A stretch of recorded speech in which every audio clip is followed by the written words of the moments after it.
있었습니다. 또한 사독이라는 신실한 제사장도 있었습니다. 다윗은 인간적인 허물과 약점이 있었음에도 불구하고 위대한 업적을 이루었던 사람입니다. 그러나 이 위대한 업적에는 그들을 도왔던 이런 헌신된 자들이 없었다면 다윗은 위대한 왕이 될 수 없었을지도 모릅니다. 사무엘하 23장 5절에는 다윗은 이렇게 기록하고 있습니다. 내 집이 하나님 앞에 같지 아니하냐. 하나님이 나와 더불어 영원한 언약을 세우사 만사에 구비하고 견고하게 하셨나니 나는 모든 구원과 나의 모든 소원을 어찌 이루지 아니하시랴 라고 기록하고 있습니다. 다윗은 생애 말년에 자신에게 찾아온 그 지난 날들의 모든 것들을 회상하면서 그 이루었던 모든 업적이 바로 하나님의 은총이었다라고 이야기하고 있습니다. 모든 것이 믿음으로 살았기 때문에 하나님께서 우리에게 주신 그런 구원의 은총이었다고 그는 고백하면서 그가 필요할 때마다 하나님께서는 영으로 말씀해 주시고 두려움에 사로잡혔을 때는 반석이 되어 주셨다라고 고백하고 있습니다. 뿐만 아니라 그런 하나님께 다윗은 오늘 말씀을 통해서 다윗을 도왔던 여러 용사들에 대해서 우리에게 소개해 주고 있습니다.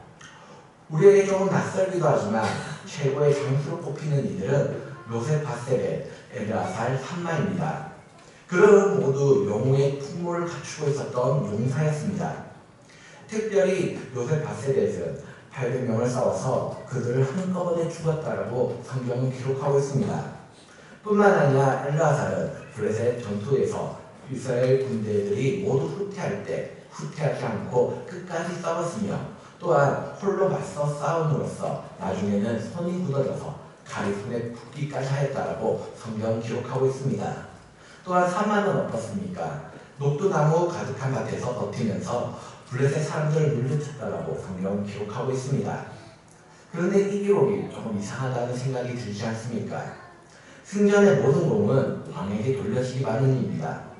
우리가 잘 알고 있다시피 한글을 창제한 사람은 실제적으로 집현자 학자이지만 우리는 한글을 창제한 사람을 누구로 알고 있습니까? 세종대왕으로 알고 있지 않습니까? 또한 성경에서도 마찬가지입니다. 성경에서 분명 다윗이 직접 싸웠던 전투도 있지만 다윗은 요압이나 다른 용사들을 동원하여서 전투에서 이겼지만 천천히요 만만히야 하는 소리를 들을 것은 바로 다윗이지 않습니까? 성경에 기록된 많은 다윗의 전투에서의 승리가 바로 다윗의 밑에 있는 장수들이 한 전쟁이었지만 그 모든 영광을 받는 사람은 바로 이 다윗 왕이었다는 사실입니다. 그런데 오늘 이 부분에 의해서만은 특별히 다윗의 용사들을 소개하고 있다는 사실입니다. 뿐만 아니라 우리가 읽지는 않았지만 18절에서 39절에는 다윗의 30인의 특별부대에 속한 장수들의 이름과 마지막에는 다윗이 불륜한 그 우리아까지도 이름이 등장하는 것이 바로 오늘 성경의 이야기입니다. 왜 성경의 기자는 이런 이야기를 기록하고 있을까요?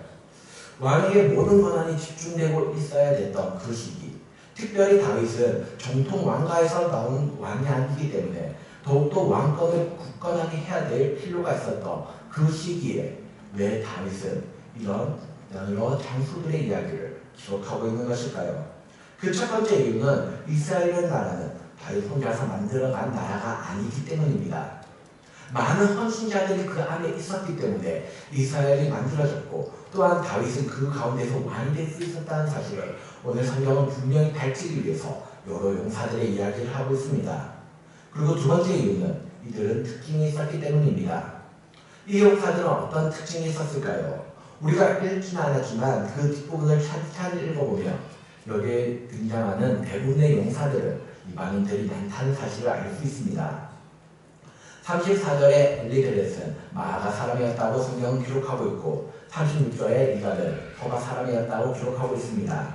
37절에 등장하는 셀렉은 암몬 사람이며 나하렛은 부엘의 사람이었습니다. 또한 39절에 나오는 우리아는 헷 사람으로 우리가 너무나도 잘 알고 있습니다. 이 모델은 유대인이 아니라 바로 이방인에 대한 용사의 기록입니다. 이것을 통해서 우리는 다윗은 이스라엘 왕이었지만 출신 성분보다는 자신에게 헌신된 사람들을 자기 주변에 더 있게 했다는 사실을 우리는 이 성경을 통해서 알 수 있게 됩니다. 다윗은 출신 성분을 중요하기보다는 용맹스럽고 충성된 사람들을 중요하게 생각했다는 것입니다.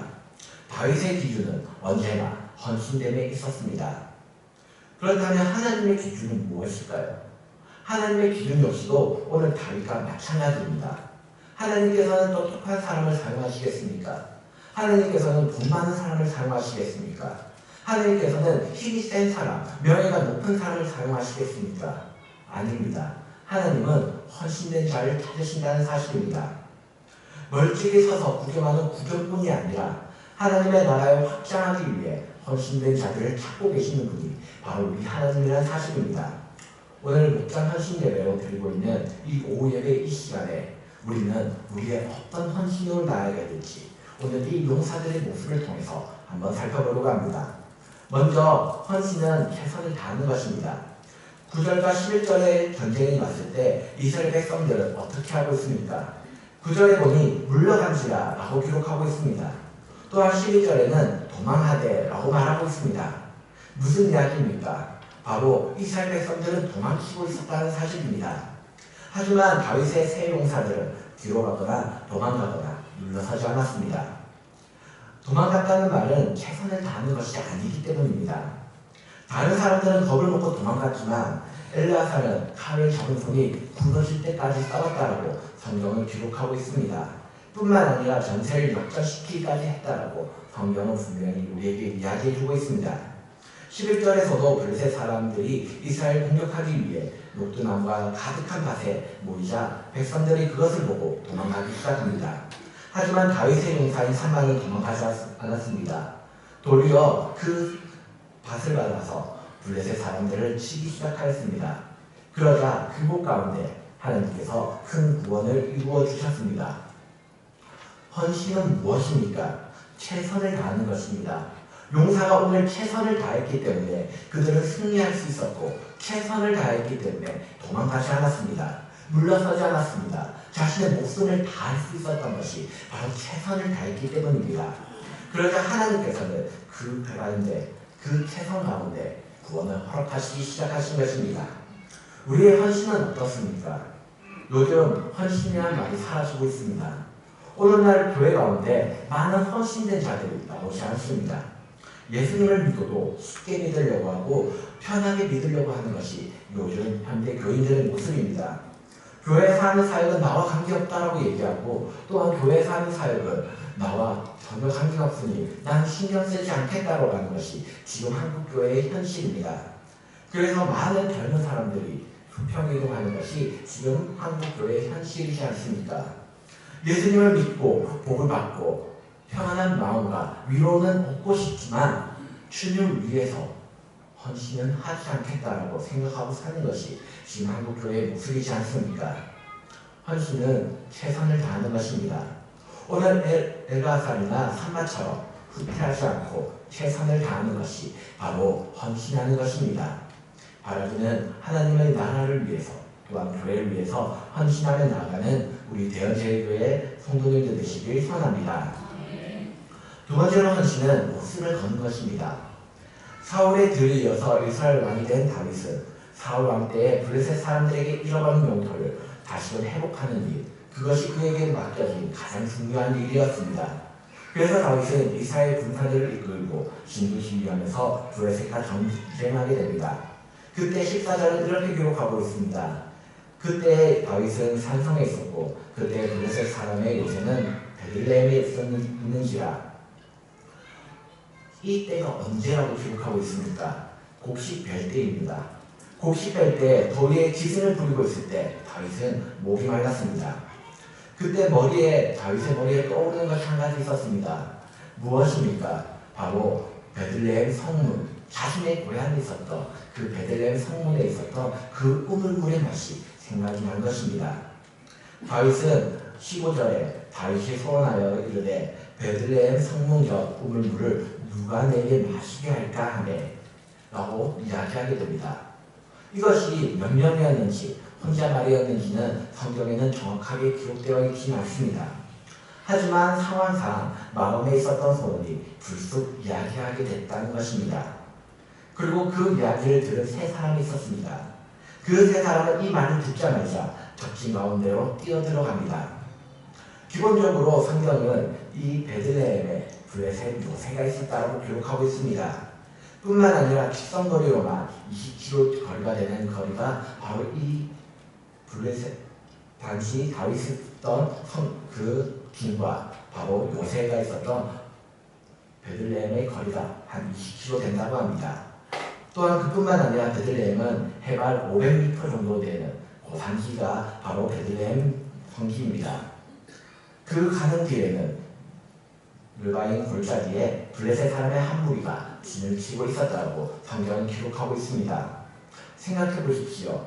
20km의 거리입니다. 뿐만 아니라 가는 길에는 블레셋이 진을 치고 있고 또한 그 진을 뚫고 가서봤자 베들레헴에는 요새가 있습니다. 그 요새는 블레셋의 요새입니다. 그것을 뚫고 새 용사가 물을 뜨러 갔다는 것입니다. 이 새 용사는 지나가는 말로 녹두리처럼 내뱉은 그 말에도 자신의 목숨을 바쳐서 헌신하며 나아갔던 것입니다. 그렇다면 평소 이성적인 판단으로 했던 명령을 그 새 용사는 어떻게 받들었겠습니까? 자신의 목숨을 걸고 자신의 최선을 다해서 그 일을 해내지 않겠습니까? 오늘 우리는 이 새 용사를 보면서 무엇을 느낄 수 있습니까? 저들을 보면서 헌신이나 희생하는 것이라는 것을 우리는 한 번 더 깨달을 수 있습니다. 헌신은 말로만 되는 것이 아닙니다. 헌신은 희생이 있어야지만 헌신이 있다는 것입니다. 산마는 다른 사람들이 다 도망갔을 때 그 가운데서 끝까지 싸웠던 사람이 바로 이 산마입니다. 어떤 용사는 목숨을 걸고 그 희생을 하며 헌신하며 전투하였고 성경은 이렇게 기록하고 있습니다. 그들이 남아서 헌신하며 나아갔을 때 하나님께서 그들에게 구원을 허락하여 주셨다라고 성경은 분명히 우리에게 이야기해 주고 있습니다. 또한 성경은 또한 우리에게 이렇게 말하고 있습니다. 죽도록 충성하라. 그리하면 내게 생명의 간을 주리라. 혹시 짐 엘리엇이라는 사람을 알고 계십니까? 영화 창끝 엔드 오브 스피어에 나오는 주인공이자 또한 실제로 있었던 선신자 중 한 명입니다. 그는 명문대학을 다녔고 공부를 잘하며 또한 운동도 잘해서 학생들에게 인기 만점인 청년이었습니다. 이 청년은 미종교 종족인 에콰도르의 아우카 부족을 마음에 품고 기도하며 나아갑니다. 하지만 공부도 잘하고 운동도 잘하고 재능도 많았던 그 청년을 많은 사람들이 선교하는 것을 막기 시작합니다. 왜냐하면 이 아우카 부족은 식이민족이며 또한 다른 사람들이 자신의 마을에 들어오며 그 사람을 잔인하게 죽이기로 유명한 민족이 바로 이 아우카 민족이기 때문입니다. 이 짐 엘리엇은 선교를 준비하면서 엘리자베스라는 여인과 만나서 결혼하였고 2명의 딸을 얻게 됩니다. 결국 많은 사람의 만류에도 불구하고 그는 아우카 부족에게 가서 복음을 전하기 위해서 5명의 젊은 선교사들과 함께 떠나기 시작했습니다. 며칠이 지나고 아무 소식이 없자 선교본부에서는 비행기를 그 지역으로 보냈습니다. 그런데 해변에서 무참하게 살해된 5청년의 시체가 발견되었습니다. 모두 아우카족의 창과 도끼로 살해당해 있었습니다. 더 놀라운 사실은 그들 주머니에는 모두 총이 있었지만 그 총은 뽑지도 않은 채로 그들이 죽어 있었다는 것입니다. 이런 비극적인 소식이 라이프지와 타임지에 소개되었고 이 소식을 접한 사람들은 크게 분노하였습니다. 특별히 라이프지에서는 이 사건을 10페이지에 달하는 기사로 다룰 정도로 그 소식에 대해서 엄밀하게 다루었고 많은 사람들이 이 장례를 총망받는 젊은이들이 무엇 때문에 남아메리카에까지 가서 제대로 일도 못하고 죽음을 당했는가 라는 의문을 가지게 되었습니다. 어느 정도 시간이 지난 후 짐 엘리엇의 부인인 엘리자베스가 남편의 뒤를 이어서 아우카족을 선교를 하기 위해서 준비하기 시작합니다. 남자의 몸이 아닌 여자의 몸으로 그리고 20대의 젊은 여성의 몸으로 남편이 무참하게 살해당한 그 짐승 같은 부족 가운데 그들에게 복음을 전하기 위해 그녀는 나아갔습니다. 자신이 살해당할 것을 알면서도 1년간 간호사 훈련을 받고 그녀는 아우카족에게 갑니다. 과연 이 엘리자베스 여사를 그 아우카 족들은 어떻게 했을까요? 그 전에 남편처럼 살해했을까요? 신기한 것은 바로 여기에 있습니다. 놀랍게도 아홉 가족은 여자를 해치는 일을 비열한 짓이라고 생각해서 그녀를 해치지 않았다는 것입니다. 물론 그녀는 이런 사실을 모른 채 죽기 위해서 아홉 가족에게 갔습니다. 5년이 지난 후 그녀와 교제가 깊어진 어느 날 아홉 가족의 주장이 엘리자베스에게 이렇게 질문합니다. 도대체 당신들은 누구고 우리를 위해서 이렇게 애쓰는 이유가 무엇입니까? 그러자 그녀는 이렇게 대답합니다. 나는 5년 전 당신들이 죽인 그 남자의 아내입니다. 그러나 하나님의 사랑 때문에 여기에 오게 되었습니다. 부인의 말을 들은 아홉 가족들은 감동하였고 모두 예수님을 영접하였습니다. 그리고 그 중에 김 엘리엇을 죽인 아홉 가족의 자녀는 목사가 되었고 5명의 순교자의 자녀 중 2명이 그들의 아버지가 순교의 피를 흘린 판비치 강가에서 세례를 받았습니다. 그것도 자신의 아버지를 죽인 그 청년 목사에게 세례를 받게 되었습니다. 한 청년의 죽음 목숨을 건 헌신으로 인해서 아홉 가족의 고민이 들어간 것은 물론이고 그를 죽인 청년이 목사가 되고 자신을 살해한 살인자로부터 세례를 받는 일이 그 가운데 일어나게 된 것입니다. 우리는 주님의 일을 하는데 목숨을 걸 수 있겠습니까?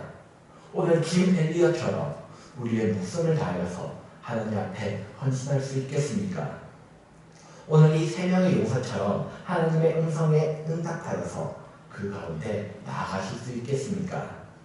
요한복음 12장 24절은 이렇게 기록하고 있습니다. 내가 진실로 진실로 너희에게 이르노니 한 알의 미랄이 땅에 떨어져 죽지 아니하며 한 알 그대로 있고 죽으면 많은 열매를 맺느니라. 한 알의 미랄이 그대로 있으며 아무 열매를 맺을 수 없습니다. 하지만 그 미랄이 죽게 되면 60배, 100배의 결실을 맺을 수 있다고 분명히 예수님은 우리에게 말씀하고 계십니다. 죽지 않으면 열매를 맺을 수 없습니다. 바라기는 하나님의 말씀 가운데 목숨을 다하여 충성하며 나가는 또한 그 충성의 열매를 맺는 우리 성도님 되시길 소원합니다. 그렇게 할 때 예수님께서는 우리에게 착하고 충성된 종이라 칭찬하여 주실 것입니다. 우리의 주인 되신 예수 그리스도의 그 즐거움에 함께 참여하는 우리 성도님 되시길 소원합니다. 헌신은 무엇입니까?